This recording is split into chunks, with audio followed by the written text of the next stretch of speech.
അപ്പം ഞാൻ കുറച്ച് ദിവസമായി വീഡിയോ ഒക്കെ അപ്ലോഡ് ചെയ്തിട്ട് വരക്കാനിരുന്ന് വരക്കുന്നൊക്കെ ഉണ്ട്. പക്ഷേ ഇത് എഡിറ്റ് ചെയ്യാനും വോയിസ് ഓവർ കൊടുക്കാനൊക്കെ ഉള്ള മടി കാരണമാണ് ഞാനിത് വീഡിയോ അപ്ലോഡ് ചെയ്യാൻ ലേറ്റ് ആയത്. ഇപ്പോൾ കുറച്ച് ദിവസമായി, മറ്റേ ഞാൻ കണ്ടിന്യൂസ് ആയി എല്ലാ ദിവസവും വീഡിയോ അപ്ലോഡ് ചെയ്യലുണ്ട്. ഇപ്പോൾ എന്തോ ഒരു ചെറിയൊരു ബ്രേക്ക് വന്നു അതിൻ്റെ ഇടയിൽ. അപ്പോൾ നമുക്കിന്നൊരു 3D പിക്ചർ തന്നെ വരച്ച് വെക്കാം.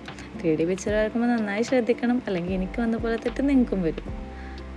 അപ്പോൾ ആദ്യം തന്നെ കറക്റ്റായിട്ട് സ്ക്രീൻഷോട്ട് എടുത്ത് വെച്ചിട്ട് അതേപോലെ വരച്ചാൽ മതി. അപ്പോൾ റെഡി ആവുമല്ലോ.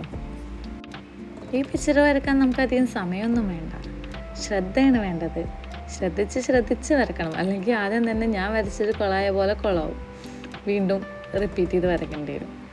അപ്പോൾ ആദ്യം തന്നെ നല്ല ശ്രദ്ധിച്ച് വരച്ചാൽ മതി. അപ്പോൾ പിന്നെ പ്രശ്നമൊന്നും ഉണ്ടാവില്ലല്ലോ. സമയമൊന്നും അധികം എടുക്കില്ല, പെട്ടെന്ന് തന്നെ കഴിയും. കുറച്ച് ശ്രദ്ധ മാത്രം മതി.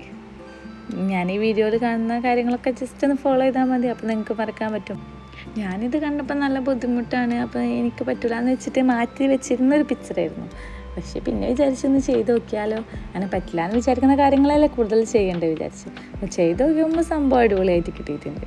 അപ്പോൾ ഷെയ്ഡ് ചെയ്യലും കൂടെയും കഴിഞ്ഞ് കഴിഞ്ഞാൽ നമ്മുടെ പിക്ചർ ഇവിടെ റെഡിയാണ്. അപ്പം നമുക്ക് ഈ പിക്ചറിൻ്റെ ഔട്ട്പുട്ട് കണ്ടാലോ. അപ്പോൾ ഇതാണ് ഔട്ട്പുട്ട്. 3D പോലൊക്കെ ആയിട്ടില്ലേ. അപ്പോൾ നിങ്ങൾക്ക് ഇഷ്ടപ്പെടുകയാണെങ്കിൽ ട്രൈ ചെയ്യാൻ മറക്കല്ലേ. അപ്പോൾ